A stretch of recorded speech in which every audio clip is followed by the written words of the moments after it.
Einen wunderschönen guten Morgen aus Alanya. Ja, heute ist wieder ein sehr, sehr schöner Tag.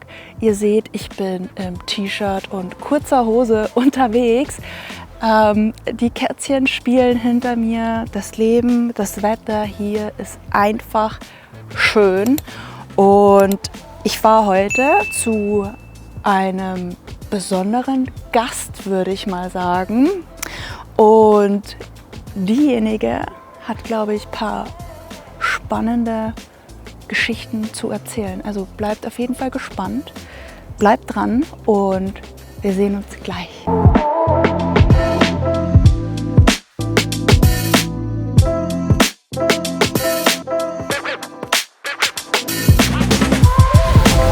Ich bin jetzt schon tatsächlich ganz schön aufgeregt, weil es werden heute hier, und das kann ich ja sagen, Welten aufeinander prallen. Oh, ich freue mich drauf.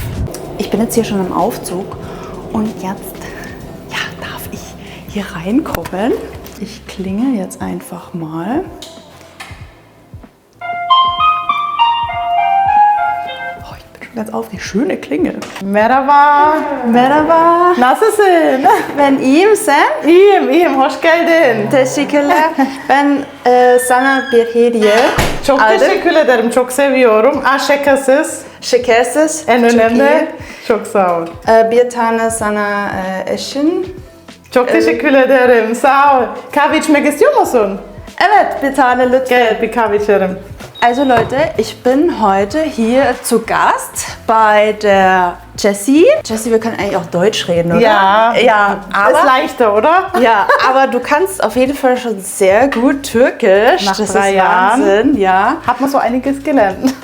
Erst 3 Jahre Ja. hast du gelernt. Also seit ich hierher gekommen bin, vor ein bisschen über 3 Jahren, habe ich angefangen zu lernen. Aber jetzt kommt's, kein Buch, kein Kurs, einfach nur mit türkischen Serien. Wahnsinn. Ja. Also da seht ihr, Leute, wer meine Videos von Anfang an verfolgt, Serien, auch ganz wichtig mit Untertitel, sind das A und O. Und jetzt trinken wir erstmal einen Kaffee und dann habe ich einige Fragen an die liebe Jessie.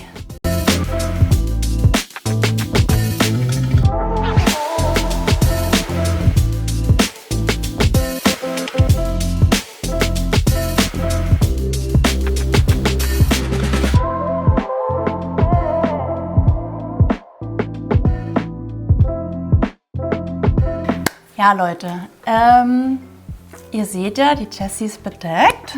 Sie ist konvertiert. Vor wie vielen Jahren? Vor 8 Jahren. Vor 8 Jahren, wow, Ja. das ist schon echt lange. Und erzähl einfach vielleicht mal, woher du kommst und wie es dazu erstmal kam. Stell dich vielleicht kurz vor, welches Alter du hast und woher und warum Alanya. Das ist vielleicht mal ganz interessant so für die Leute. Okay, also ich bin 39 Jahre, gehe jetzt auf die 40 zu, habe 4 Mädels, 4 Kinder. Ich komme ursprünglich aus Augsburg, Bayern. Sehr gut. Ja, Bestes Bundesland. Genau. Und eigentlich war ich die treibende Kraft, um auszuwandern. Mein Mann wollte eigentlich gar nicht. Der hat gesagt, ja, lass uns noch warten. Und ich habe dann gesagt, ja, wie lange soll ich warten? Meine Tochter, die größte, war damals 12. Ich habe dann gesagt, bevor sie festen Freundeskreis alles haben, wenn die älter werden, wird es ja noch schwerer. Komm, lass uns gleich gehen. Ja, und dann haben wir innerhalb von 6 Monaten den Entschluss gefasst, Alanya. Zuerst wollte ich eigentlich nach Antalya auswandern, aber ich habe mir das dann angeschaut mit meinem Mann. Wir waren zum Urlaub da und es war mir einfach zu groß, zu weitläufig, Verkehr richtig schlimm und einfach ein bisschen stressiger. Und eine Freundin hat mir damals gesagt, schau dir Alanya an. Und mein Mann hat gesagt, ja komm, wir sind da, lass uns Alanya anschauen. Und ja, was soll ich sagen, ich bin hergekommen. Und den ersten Moment an habe ich gesagt, Alanya wird es auf jeden Fall. Das ist genau meine Stadt. Vor allem für mich war wichtig, dass ich auch immer noch trotzdem diese deutschen Leute habe, diesen Mischmasch einfach. Und das liebe ich an Alanya, weil es einfach, jeder wird akzeptiert, wie er ist. Und man hört auch die deutsche Sprache noch, aber auch die türkische Sprache, bedeckte Frauen, offene Frauen und jeder akzeptiert einfach jeden. Und deswegen war für mich Alanya der ausschlaggebendste Punkt und die beste Entscheidung, was ich machen konnte. Cool. Ja, erzähl mal, weil Es ist ja schon ein krasser Kontrast. Also Leute, wenn ihr auch mal hier in Alanya seid, manchmal sieht man wirklich eine bedeckte Frau neben einer Russin zum Beispiel, die wirklich nur im String rumläuft. Das ist wirklich ein krasser Kontrast, aber irgendwie, man scheint es so zu akzeptieren. Das ist ja das, was du meintest, dieses Multikulti. Ja. Du warst ja oder bist ja quasi Deutsche eigentlich, ja, genau. Ne? Immer noch. Ja, immer noch. Du hast auch immer noch einen deutschen Pass. Genau, und deutsches Blut. Und deutsches Blut und deutsche Wurzeln. Ja. Wie kam es dazu, dass du zum Islam rüber bist? Also das ist immer, finde ich, so ein Thema, was sehr, wie soll ich sagen, was für mich jetzt zum Beispiel total neu ist und wo man sich gar nicht vielleicht so Fragen traut. Deswegen bin ich da sehr gespannt. Also ich bin immer froh, wenn Leute fragen und sich dafür interessieren und nicht sofort urteilen, sage ich mal. Und aber die Leute, die urteilen, ich kann die auch verstehen, weil bevor ich konvertiert bin, also ich hatte schon immer in der Schule einen türkischen Freundeskreis. Ich war schon immer mit dem Islam in Berührung, aber ich muss sagen, mich hat es nie interessiert. Also ich hatte sogar Vorurteile und ich habe mir immer gedacht, ja, wie kann man nur ein Kopftuch aufsetzen und ich kann ja auch so beten, wann ich will und ja, also mich hat das null interessiert. Und als ich dann meinen Mann kennengelernt habe und wir dann geheiratet haben, hat er mir von vornherein gesagt, also für ihn ist es wichtig, wenn Kinder kommen, besser gesagt vor der Hochzeit hat er das gesagt, dass sie einfach islamisch erzogen werden. Und ich habe damit kein Problem, weil ich bin zwar christlich aufgewachsen, aber wir waren halt nur an Weihnachten in der Kirche, aber ansonsten ist da jetzt nicht viel passiert, sage ich, ja, oder wir waren nicht christlich praktizierend. Und von daher habe ich gesagt, ist das für mich gar kein Problem.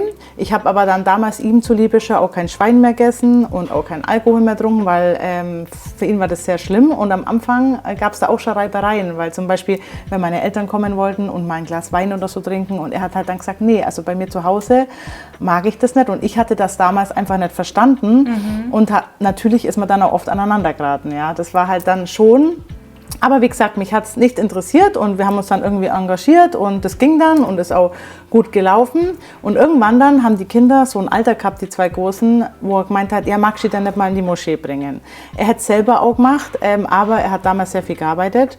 Und dann habe ich erstmal so getan, wie wenn ich das gar nicht wahrnehmen wollen würde. Und irgendwann sind wir umgezogen und dann war meine Nachbarin, die habe ich auf dem Spielplatz getroffen und die war jung und hatte das Kopftuch an und ich habe mir das erste Mal gedacht, boah, sieht das toll aus bei der. Das erste Mal, wo mir wirklich ein Kopftuch gefallen hat und irgendwann bin ich mit der ins Gespräch gekommen und dann hat sie zu mir gesagt, ja du, komm doch mal mit in die Moschee, weil in Deutschland unterrichten die meisten türkischen Moscheen auf Türkisch und ich wollte halt, natürlich Medien, ich hatte Angst, ich habe gesagt, ich lasse meine Kinder auf keinen Fall alleine da ab und gehe wieder, ich setze mich mit dazu und warte, bis die fertig sind und höre mir das auch an.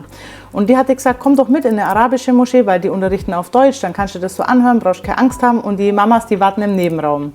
Ja, und dann bin ich da mit, das erste Mal die Tür aufgemacht und habe mir gedacht, oh nein, die haben alle Gehirnwäsche bekommen. Die eine Deutsche, wo konvertiert ist mit Kopftuch, Italienerin, Polin, wirklich kompletter Mischmasch. Und alle haben dann gebetet. Und aber, muss ich sagen, die waren richtig herzlich. Also die haben auch zu mir, ich bin zwar, wo ich reingelaufen bin, habe ich ein Tuch drüber gezogen, aber halt so rübergeschmissen. Und das Erste, was ich gemacht habe, wo ich aus der Tür raus bin, habe es mir runtergerissen.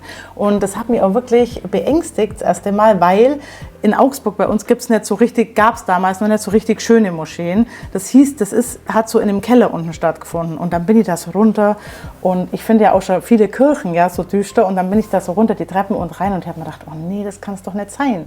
Und dann haben die da gebetet und haben mir gedacht, warum muss ich mir jetzt da am Boden hinschmeißen, um zu beten?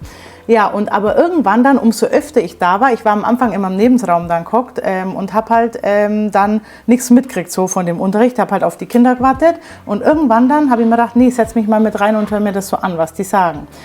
Ja, und dann, was soll ich sagen, ich war dann drinnen gehockt und dann so nach 2-3 Monaten habe ich mir gedacht, ja, das ist es. Also ich habe mir dann den Koran geholt in Deutschen auch und wirklich das erste Buch, was ich in meinem Leben gelesen habe und es hat mich wirklich, ich konnte es nicht mehr loslassen. Ich habe einfach den Koran gelesen und habe mir gedacht, ja, genau das ist es. Und das ist eigentlich eine sehr schöne Religion. Aber ich war mir sicher, ich will diesen Glauben annehmen. Mein Mann hat bis zu dem Zeitpunkt nichts gewusst. Also der hat nur gewusst, ich bringe die Kinder in die Moschee, aber er hat nicht gewusst, dass ich irgendwie vorhabe zu konvertieren und meine Schwiegereltern auch. Also mein Mann hat eine sehr offene Familie. Meine Schwiegermama hat damals kein Kopftuch tragen und auch nicht praktizieren, dass sie alle jetzt 5-mal immer gebetet haben. Also seine Cousinen, die haben deutsche Männer und die sind auch offen ohne Kopftuch. Es ist nicht so, dass man sagt, ich bin da so rein in die Familie und so irgendwie dahin gekommen. Und irgendwann habe ich mir dann unbedingt den Wunsch gehabt, dass ich konvertieren will. Und dann habe ich da den Imam angeschrieben, oder besser gesagt meine Freundin über E-Mail und habe gesagt, ja, eine Freundin ist da, die will konvertieren. Und dann habe ich zu meinem Mann gesagt, vorher habe ich natürlich auch das Gebet dann gelernt, weil für mich war wichtig, wenn ich diesen Glaube jetzt annehme, will ich auf jeden Fall danach leben. Und es gibt ja so 5 Säulen, auf die der Islam aufgebaut ist, und wie das Fasten oder das Gebet, und das ist wichtig. Und ich habe mir gedacht, ich will das auf jeden Fall, bevor ich konvertiere können, dass ich dann richtig auch das praktizieren kann ab dem Zeitpunkt. Und habe dann das erste Mal die arabischen Suren, diese Gebete vor mir gehabt und habe mir gedacht, das werde ich nie im Leben lernen. Habe es mir so ausgeschweißt, immer wenn mein Mann in der Arbeit war, Vormittag, habe es hingelegt, habe es mit dem Video gelernt. Und ich konnte es dann wirklich in der Woche auch, also das, was man können muss. Und ja, dann habe zu meinem Mann gesagt, du, Freitagsgebet ist, komm, wir gehen mal zusammen in die Moschee. Und meine Schwiegermama auch mitgenommen, und die haben sich gedacht, hä, warum magst du in die Moschee? Dann sage ich, ja, ich will mir das mal so anschauen, wie die da beten, komm, wir gehen zusammen. Ja, und dann sind wir dahin, und die Schwestern natürlich haben Bescheid gewusst, dass ich an dem Tag konvertieren will. Und dann hat der Imam seine Predigt gehalten, der hat ja immer vor dem Freitagsgebet eine Predigt. Und dann hat er gesagt, ja, wir haben hier noch jemanden, die möchte den Islam heute annehmen. Und dann hat er mir das Mikro in die Hand gegeben, und dann habe ich in das Mikro das Glaubensbekenntnis gesagt, wo man dann praktisch zum Islam übertritt. Also man kann das auch zu Hause machen, aber für mich war das der Schritt sehr wichtig. Und dann war ich da gestanden, habe dieses Glaubenbekenntnis rein, und für mich ist einfach wie eine Last abgefallen. Wirklich, ich sage immer, ich habe 4 Kinder, und jeder, wo Kinder hat, weiß, wie schön eine Geburt ist, aber dieser Tag war der schönste Tag in meinem Leben. Ich kriege gleich wieder zittrige Stimme, und einfach der beste Tag. Also würde ich mir einen Tag wieder zurückwünschen wollen, wäre es der gewesen. Und mein Mann hat dann nur gesagt, war das jetzt Jessie? Habe ich jetzt wirklich da Jessie gehört? Und der war fix und fertig. Also ich habe mir zuerst gedacht, meine Schwiegermama hat sich richtig gefreut, die ganzen Schwestern sind auf mich, und die haben selber auch geweint. Und ich verstehe das jetzt, weil für mich auch immer, wenn ich jemanden sehe, wo den Islam mit Herzen annehmen will, aus richtiger Überzeugung, freue ich mich auch richtig dafür. Und ich habe mir dann gedacht, boah, mein Mann ist bestimmt auch stolz und so. Und dann hat er mir nur danach gesagt, ich hoffe, weil er hat natürlich Angst gehabt. Er hat gedacht, ich habe mich nicht jetzt richtig informiert und bin irgendwie beeinflusst worden oder so. Und hat gesagt, ich hoffe, du weißt auch, was du gemacht hast und dass du dich da informiert hast. Und ich habe ja wirklich immer Vorträge angeschaut. Auch auf Deutsch gibt es ja Prediger, schöne Vorträge. Und ja, dann habe ich ihm das gesagt, und dann hat er gesagt, ja, schön. Und mein erster Satz war dann, aber ich werde nie im Leben ein Kopftuch tragen. Also ich bin konvertiert, ich mache mein Gebet, ich faste, aber ich werde nie ein Kopftuch tragen, weil das kann ich einfach nicht. Okay, jetzt eine interessante Frage. Dein Mann hat ja gesagt, er möchte ja, dass quasi die Kinder, wenn die Kinder kommen, dass sie islamisch erzogen werden.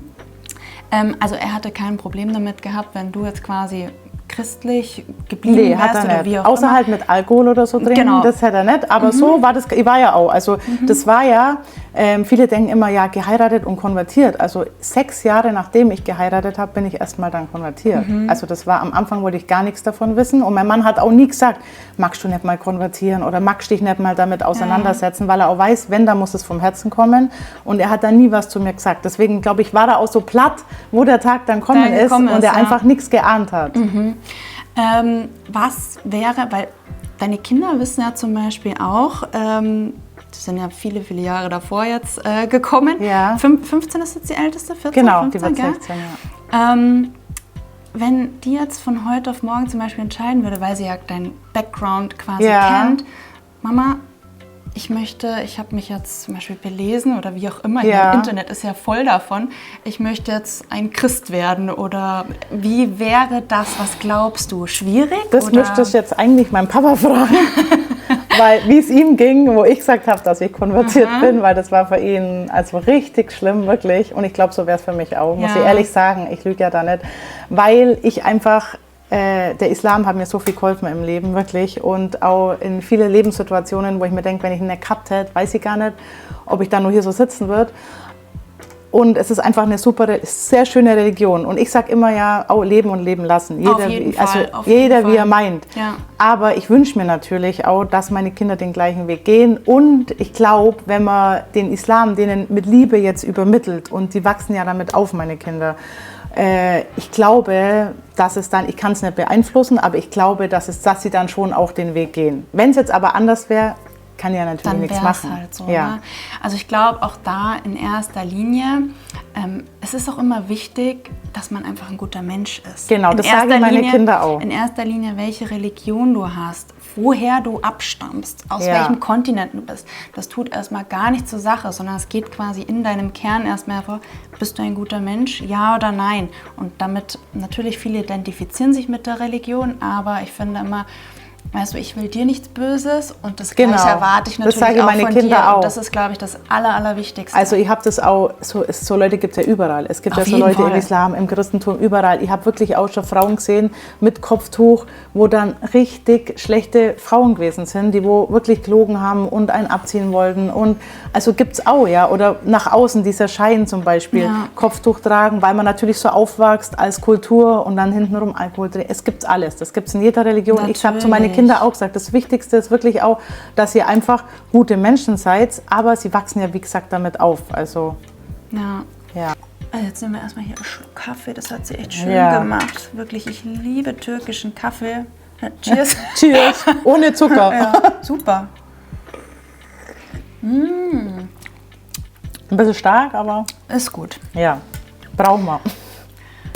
Was, liebe Jessie, liebst du in der Türkei, was dich in Deutschland nicht glücklich gemacht hätte oder was fasziniert dich so? Ich meine, du hast ja vorher gesagt, das ist hier dieses Multikulti.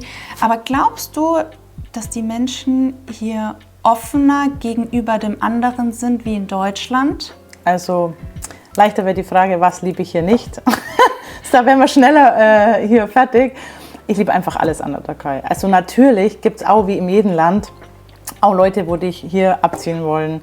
Ja, also in keinem Land der Welt fließt nur Honig. Ja, und genau. Also habe ich auch schon hier erlebt. Zum Beispiel ich einen anderen Kindergartenpreis wie eine Freundin und das ist halt ein bisschen. Aber ich finde, wenn man hier dann eine Zeit lang wohnt, weiß man auch, wem man vertrauen kann.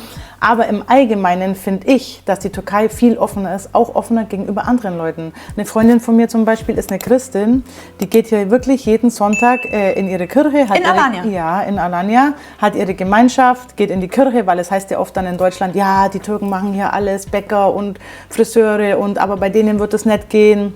Ja, also es geht schon, ja. Und wir haben ja hier auch, du weißt es ja selber, den Weihnachtsmarkt hier, wo man dann... das ist übrigens sehr süß. Ich glaube, der ist wieder Anfang Dezember, gell? Ja, 3 Tage. Gell? Und genau, 3 Tage. Und jede Nation hat so ihren eigenen Stand und stellt da ihre Leckereien, egal ob es die Dänen sind, die Finnen, die Schweden. Mischmasch. Also totaler Mischmasch. Das ist total phänomenal. Das finde ich auch immer richtig toll. Aber du weißt es ja selber, da gibt es ja auch die Nikolausmützen und die Weihnachtsbäume. Man kann ja hier alles kaufen. Zum Beispiel, es gibt auch oft an Weihnachten mehr Deko wie an Ramadan, muss ich sagen. Ja, ich wollte an Ramadan Deko holen und dann gab es keine Lichterketten mehr, weil die alle an Weihnachten weggegangen sind. Ja, und das finde ich einfach schön. In Antalya gibt es, glaube ich, auch die Wiesn oder das Oktoberfest dann mit der Bratwurst. Und, habe ich auch letztes Mal gesagt, es gibt sogar auch Schwein. Also die verkaufen hier auch wirklich Schwein in den Supermärkten zum Beispiel für die russischen Leute oder die, wo es essen.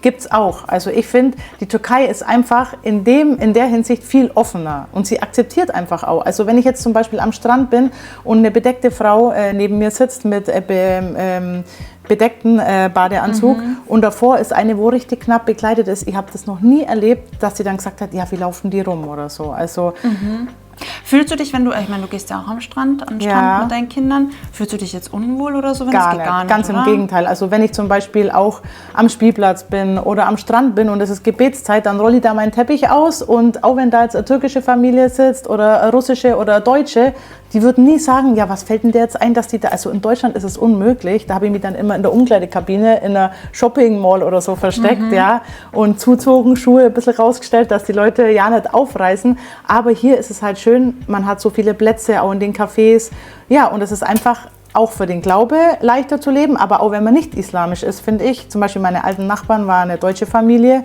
und die haben das hier geliebt. Ja, also ich finde, Alanya ist wirklich einfach für jeden schön alleine, was ich heute in der Früh auch gesagt habe, wirklich so rauszugehen. Ich meine, Leute, ich sitze hier im T-Shirt, Sonne, ja. Es ist Sonne, es ist warm, es ist November und da ist einfach Sonne extrem wichtig. Man steht ja auch ganz anders auf. Ja, also. ja. wenn ich eine Frage, im Sommer schwitzt du darunter? Also jeder, wo sagt, er schwitzt nicht, das ist gelogen. Ja, also ich muss immer für den Heilpraktiker mehr Geld ausgeben wie sonst was, weil natürlich durch das Tuch und wenn es dann richtig stickig ist, schwitzt man hier natürlich. Dann steige ich ins Auto ein, dann kommt die Klima, die haut dann richtig drauf, dann ist man auch mal öfter verrenkt. Ja, also jeder, wo sagt, er schwitzt nicht, das stimmt nicht. Ich habe mich mittlerweile also dran gewöhnt. Früher war es für mich schlimm, so in Deutschland, wenn ich so ein bisschen klebrig war. Naja, jetzt wird halt das schwarze Unterhemd dann weiß, ist es am Ende vom Tag von dem ganzen Schweiß. Und ich bin 20 Mal getrocknet, aber man gewöhnt sich dran, muss ich sagen. Und ja, ich habe mir so sehr gewünscht, mein Kopftuch oder so rumzulaufen. Und ich glaube deswegen, klar habe ich auch mal Tage, wo ich mir denke, jetzt wäre es schon leichter hier, wenn meine Haare im Wind wehen würden und luftiger. Aber im Großen und Ganzen bin ich froh und ja. Ich habe auch so ein Unterhemd, mein Mann hat mir das damals gekauft, das kann man dann unter das Wasser halten und auswinden und das haltet dann wirklich 6 Stunden kalt. Krass. Ich habe sogar mal hier fast eine Lungenentzündung davon gekriegt, ja, und das ziehe ich dann ab und zu an. Ah ja, cool. Ja. Ich glaube, also ich bin ja eigentlich aus dem Patentbereich. Ich glaube, da müsst ihr mal sowas erfinden, so Kopftuch oder so. Kleidung oder Kopftücher. Ja, das wäre richtig ganz cool. Ja, da wird es auf jeden Fall Käufer geben. Ja. Gehen wir mal auf das Thema Familie ein. Ja. Ich habe immer so das Gefühl, dass in Deutschland, wenn du zum Beispiel Kinder hast, dass es immer sehr schwierig ist, so was ich so mitbekomme. Als ihr auch gesagt habt, okay, du bist ja damals dann als deine Älteste quasi, bevor sie so einen ganzen Freundeskreis und so aufbaut, seid ihr dann hierher gekommen. Genau. Sagst du oder findest du, dass deine Kinder hier angekommen sind und vor allem auch sich auch total integriert haben? Ich meine, ich verfolge auch ein paar Videos von dir. Und ganz kurz an der Stelle, wer Jessie und Alanya sehen will, also auf Instagram, ich blende euch hier mal den Namen ein. Dankeschön. Jessie und Alanya. Könnt ihr auch mal gucken. Also sie spricht echt super toll Türkisch und auch ihre Kinder. Zum Überleben langt. Ja, also wie würdest du einfach sagen, bist du froh, dass deine Kinder hier sind? Oder? Auf jeden Fall. Also, weil ich muss sagen, also meine größten 2 Mädels, ich habe 4 Mädels, die sind auch bedeckt, also die tragen das Kopftuch. Und ich glaube, in Deutschland hätte ich zu viel Angst mittlerweile, weil auch dieser Hass einfach, ich muss auch sagen, diese Medien stimmen ja nicht immer ein und dieser Hass ist einfach zu krass mittlerweile geworden. Und ich höre es auch immer wieder von Freunden, die wo jetzt hier leben, hier nach Türkei ausgewandert sind, in die Türkei, nach Alanya und dann zum Urlaub ab und zu da sind. Oder auch Freunde, wo dort selber leben. Also die sagen das Gleiche. Es ist mittlerweile echt schlimm geworden. Und es ist halt so, ich muss es echt sagen, wenn jetzt ich am Abend hier laufe auf der Straße oder auch meine Töchter, ich hätte einfach nicht so viel Angst. Oder letztes Mal ist ich glaube, das war eine Russin, am Strand angemacht worden von einem Mann und dann waren da 5 andere Männer, die wo sofort reagiert haben.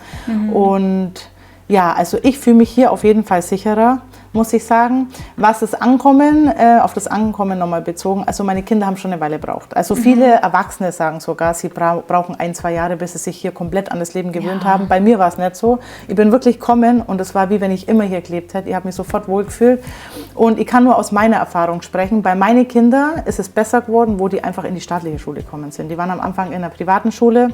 Da waren sie überhaupt nicht zufrieden und da sind halt sehr viele, meine Kinder konnten kein Fetzen Türkisch, wo wir gekommen sind, weil wir zu Hause ja nur immer Deutsch geredet haben. Also auch mit meinen Schwiegereltern. Wir haben einfach nur zu Hause Deutsch geredet, weil es für mich natürlich auch einfacher ist und durch das, wo wir hergekommen sind, konnten die überhaupt kein Türkisch. Jetzt sind die in die private Schule gekommen und das sind natürlich viele Mischmaschkinder auch und wir haben am Anfang gedacht, das ist natürlich leichter, die werden besser rangeführt. Ist auch immer verschieden, ja. Freundinnen von mir, die sagen jetzt zum Beispiel was anderes, aber meine Erfahrung war so, die sind halt dann einfach nicht in die türkische Sprache reinkommen und die haben sich sehr schwer getan. Und ich fand da auch viele Kinder sehr hochnäsig und viele Eltern und ich habe sie dann halt gleich, nach 2 Monaten habe ich sie raus, habe gesagt, nee, das tue ich mir nicht an. Ich habe auch von vielen gehört, dass die staatlichen Schulen sehr gut sind, auch die Lehrer, auch von privaten Lehrern, die haben mir das gesagt und dann habe ich sie eben in eine staatliche Schule rein und da ist es besser geworden. Da haben sie richtig gute Freunde gefunden. Wirklich meine Tochter, die hat einen Zusammenhalt in der Klasse. Das sind erst von ihre Freundinnen, die hat Zwillinge als Freundinnen, ist die Mama erst verstorben. Und wirklich, also sowas haben, glaube ich, Erwachsene. Manche Erwachsene nicht, die sind komplett, die haben sie begleitet ins Krankenhaus und danach. Und Ja, also als komplette Truppe, die haben so zusammengehalten und also meine Töchter, die haben wirklich sehr, sehr gute Freundinnen hier. Die großen zwei, die kleinen zwei, die waren ja hier schon im Kindergarten. Die sind damit aufgewachsen. Ja, die sind einfach damit aufgewachsen, mit der Sprache. Aber die Großen, die reden mittlerweile ohne Akzent auch Türkisch und viele denken, die sind hier geboren. Also die reden so super Türkisch und die haben sich jetzt auch mittlerweile alle eingelebt, aber es hat schon so 1,5 Jahre gedauert. Am Anfang durfte ich mir oft anhören, lass uns nach Deutschland zurück und natürlich meine Familie ist auch da. Meine Schwiegereltern leben in Deutschland, also von meinem Mann die Familie lebt in Deutschland. Wann wart ihr das letzte Mal in Deutschland? Ich war vor 2 Jahren, Vor 2 weil Jahren. ich mag eigentlich gar nicht mehr rüberfliegen, ne? Aber ich habe auch Flugangst und ich habe das Glück, dass mein Bruder, meine Schwägerin und meine Eltern, die sind dieses Jahr hierher gekommen, die waren dann 2 Wochen im Hotel und ich habe dann immer so ein Tagesticket genommen, bin immer rein und meine Schwiegermama war auch erst da und das heißt, dann muss ich gar nicht fliegen, ja. Also ich vermisse zwar auch meine Freunde, das Einzige, was ich an Deutschland vermisse, ist wirklich einfach meine Familie und meine Freunde natürlich, wo ich jahrelang gehabt habe. Aber wenn ich die einmal im Jahr gesehen habe und die mich hier besuchen kommen, muss ich eigentlich nicht drüber fliegen. Okay. Also wir waren vor 2 Jahren das letzte Mal da. Wie ist es bei dir so im Freundeskreis? Hast du Freundinnen hier gefunden? Witzig ist ja, also ich habe ja hier, wo ich hierher gekommen bin, haben wir über Instagram so eine Auswanderergruppe, so eine kleine gehabt.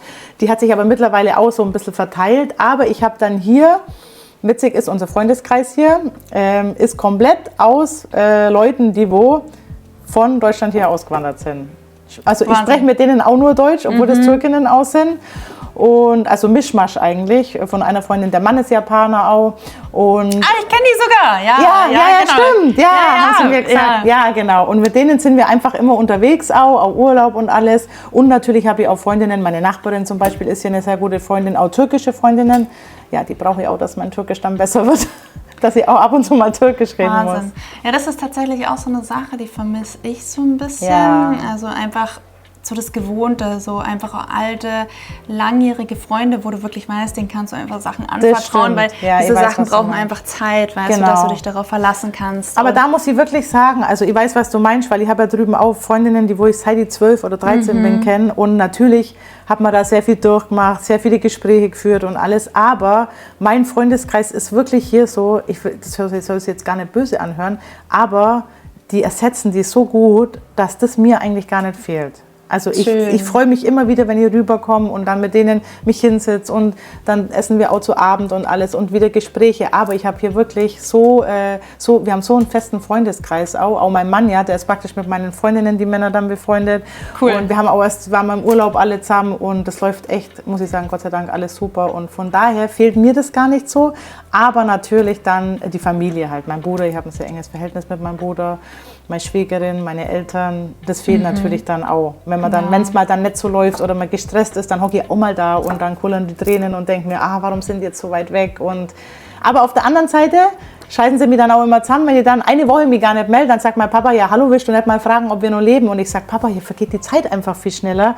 Ich nehme das gar nicht wie eine Woche wahr. Das ist irre, gell? Die Zeit vergeht hier sehr, also der sehr sagt, schnell. du hast mir eine Woche, hast jetzt nicht mehr dich gemeldet. Sag ich, das kam mir so vor, wie wenn es vorgestern gewesen wäre. Aber ich finde auch da ist es immer schön zu wissen einfach, dass man doch dann nur 3 Flugstunden irgendwie das stimmt, entfernt also wenn ist was ist, dann ist man dann immer kann man schnell sofort da. schnell rüber. Genau. Ja, das ist schon toll. Vorher hast du ja gesagt, das ist auch noch ein wichtiger Punkt, glaube ich. Du hast ja gesagt, ja, die Leute haben ja irgendwie gesagt, es wäre irgendwie Gehirnwäsche oder einfach so harte Themen. Genau. Und als die Leute dann wie haben die Leute dann so darauf reagiert, als du dann angefangen hast, das Kopftuch zu tragen? Also es ist auch ganz sehr interessant an dieser Stelle.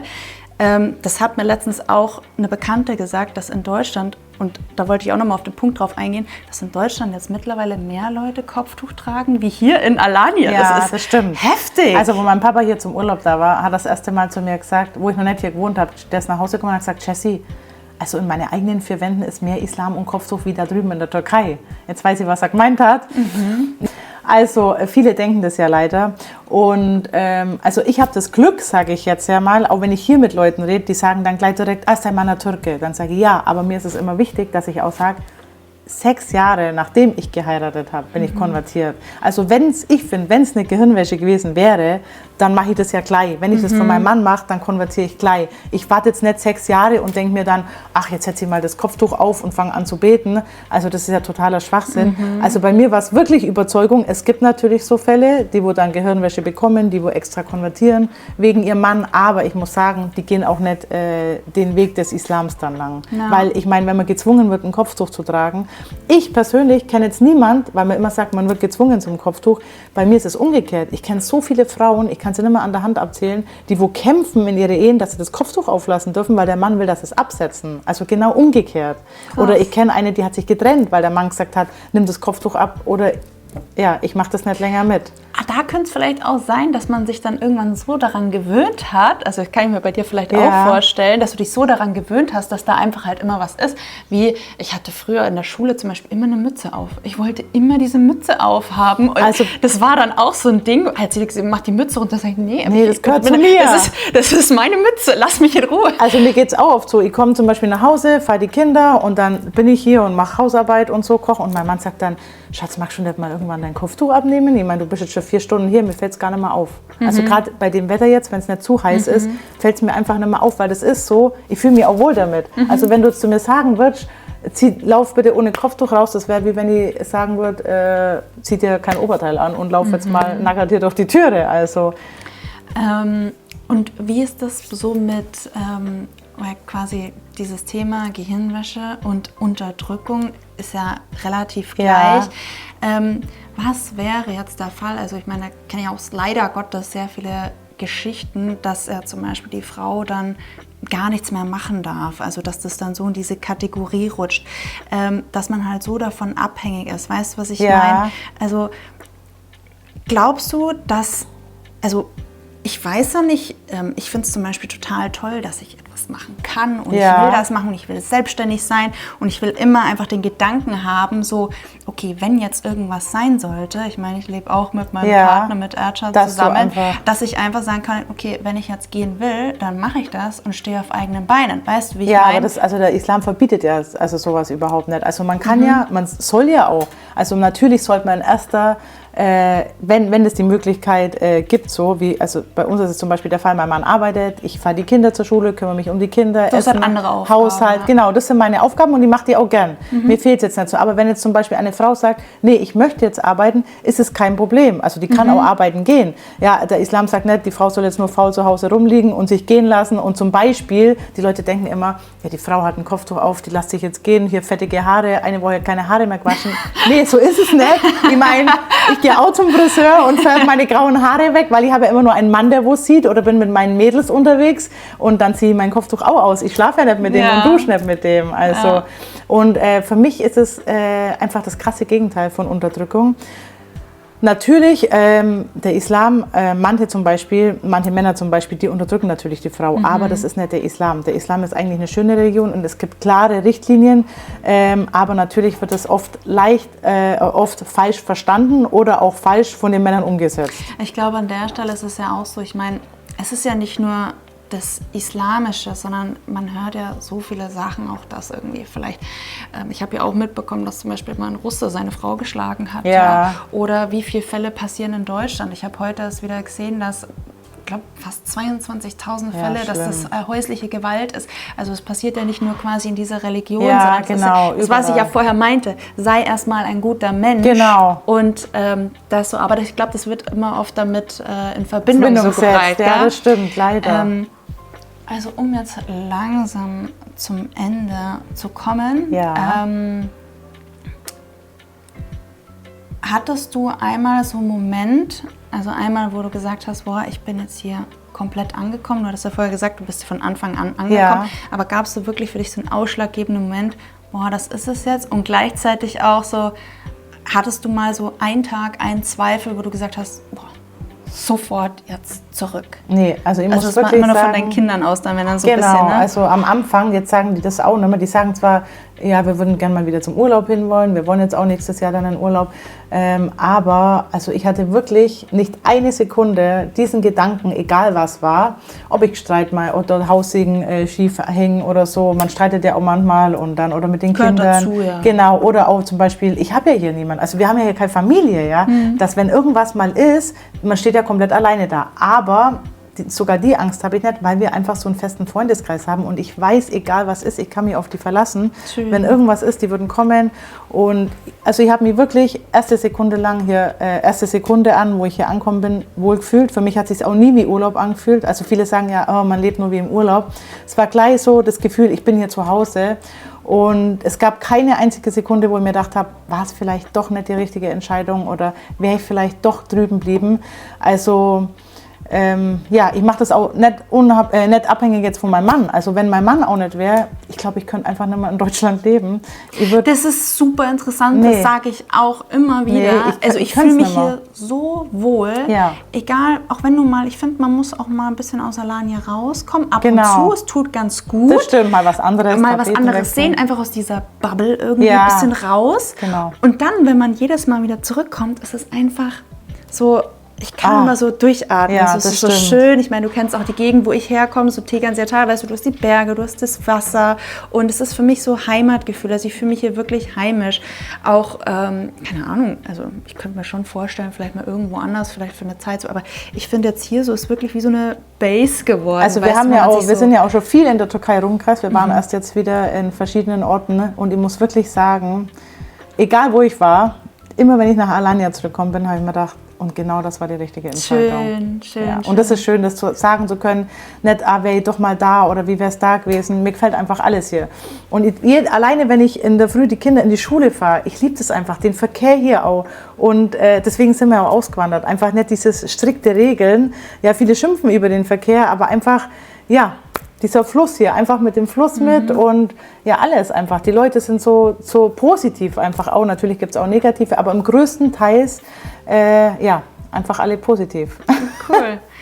Ja, und mit dieser positiven Einstellung würde ich jetzt sagen, also Jessie, vielen lieben Dank fürs Gespräch. Danke. Du hast einen kleinen Einblick so reingegeben. Also wie gesagt, wenn ihr Fragen dazu habt, ihr könnt sie gerne privat auf Instagram anschreiben. Ihr folgen, würde mich freuen. Auch mir gerne weiterhin folgen. Das Ganze kostet nichts, ist kostenlos und darüber freut sich die Welt. Ja. Und ich würde sagen, wir gehen jetzt mal ein bisschen raus und zeigen nochmal den Leuten so, vor allem ich bin echt gespannt auf der Gerät, mit dem du dich fortbewegst, das finde ich richtig cool. In Alanya, bei dem Verkehr, das Beste, was man machen kann. Und das machen wir jetzt und genau, deswegen sehen wir uns gleich. Gleich geht's weiter. Ich warte jetzt hier noch auf die Jessie und ja, wir gehen jetzt nochmal zum Strand und dann noch über den Bazar und ja, schauen uns einfach nochmal so um, wie sie das Ganze so findet.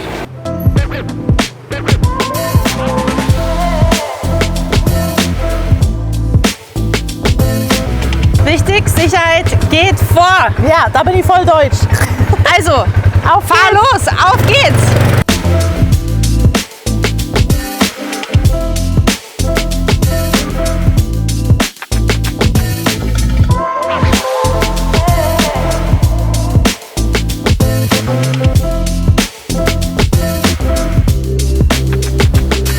Jessie, gib mal heiße Insider-Tipps. Wo kann man denn hier gut zum Baden gehen? Also ich finde, der beste Strand ist natürlich, muss ich wirklich sagen, Kleopatra Beach. Da geht es aber ein bisschen aktiv rein für die Kinder und ein bisschen weiter Inchikum finde ich den besten, weil da kann man ewig weit reinlaufen.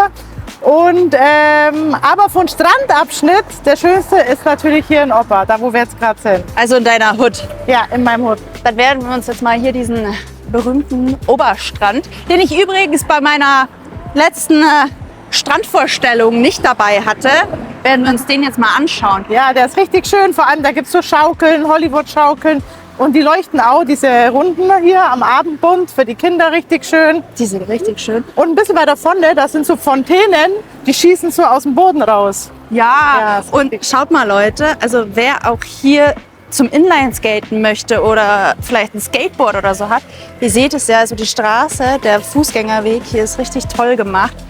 Da kann man sich schon ordentlich betätigen und wir gehen jetzt mal hier runter zum Strand. Wie oft gehst du zum Schwimmen ins Meer? Also eigentlich liebe ich das Meer, so eine Ruheoase zum Anschauen, lauschen, aber reingehen, das ist nicht so mein Fall, weil ich sehr ängstlich bin, wenn es ums Meer geht. Also ich muss echt sagen, das Meer ist super toll. Ja. Also jetzt auch gerade, das hat bestimmt noch so um die 22, 23 Grad, das Wasser. Aber ich glaube, ich muss mal mit der Jessie zum Surfen gehen. So in Das ihrer wird voller eine Herausforderung, Montur, in ihrer ja. voller Montur, und ich muss mal mit ihr zum Surfen gehen. Das Auf wär's jeden doch, Fall, oder? wir probieren das mal Ja. aus.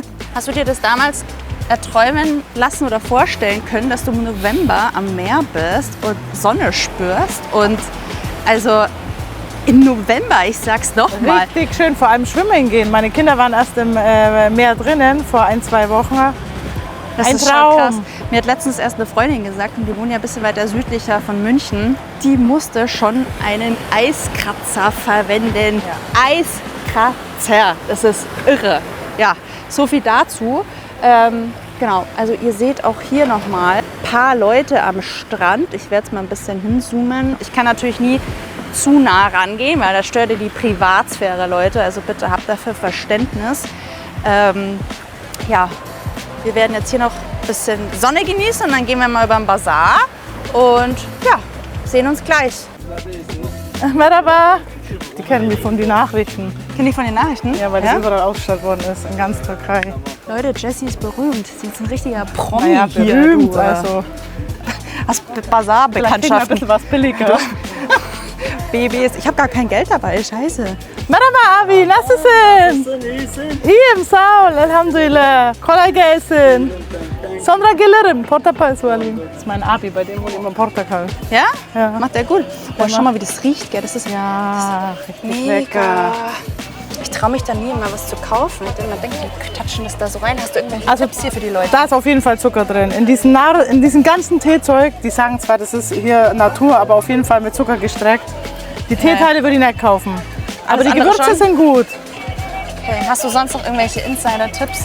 Auf keinen Fall gefälschtes Parfüm kaufen, weil danach kriegt ihr einen fetzen Ausschlag und müsst mehr zahlen für die Krankenhausrechnung wie fürs Parfüm. Okay, habt's gehört, Leute. Also kein Parfüm kaufen, das ist gefährlich. Da zeige ich euch mal einen Laden, wo ihr echt cooles Parfüm kaufen könnt. Ist zwar auch gefaked, aber es riecht echt gut und ihr kriegt keinen Ausschlag davon. Wenn du jetzt so Moschee-Aufruf hörst, denkst du dir so, wieso bin ich jetzt nicht beim Beten oder was denkst du? Nee, weil ich habe ja Zeit bis zum nächsten Gebet und von daher mache ich das ganz in Ruhe und vor allem für die Frauen als Erleichterung ist es eigentlich besser, wenn sie zu Hause beten, weil sie ja oft Kinder und so haben und dann müssen sie nicht extra auf in die Moschee. Deswegen mache ich das meistens dann ganz in Ruhe, wenn ich nach Hause komme. Ja, ganz in Ruhe. Şeker yok. Diyet başla. Foto soll. Diyet başladım abi. O şekerleme. No. Şekersiz mi? Tabii hepsi şekersiz. Yok. Şekersiz. Şekersiz hepsi. Gülüyor abi. Almanım. Evet. 3 Jahre Garantie. Ja. Ah, das ist super, aber 3 Jahre halten die nicht. Ja, Nach einem Tag vorbei. Einprobiert. Was mit der çok iyi. Çok seviyorum. Sen prenses, maşallah. Sağ ol abi. Teşekkürler. Teşekkürler. Arkadaş, evet. Bu da Alman. Evet, o da Alman. Kann ich mir noch Scheibchen abschneiden, du. So Leute, also wem das Video gefallen hat, mit der Jessie und mit mir und überhaupt solche Art von Interviews, der darf dem Video gerne ein Like geben. Der Kanal abonnieren. Genau, Kanal abonnieren. Auf jeden Fall. Und der Jessie auf jeden Fall auch folgen. Also sie macht ganz tolle Videos hier auch Würde über mich Alanya und einfach auch über 2 Kulturen. Und ich würde sagen, deswegen bis zum nächsten Mal und ich freue mich auf euch. Danke Bis dann. fürs Zuschauen.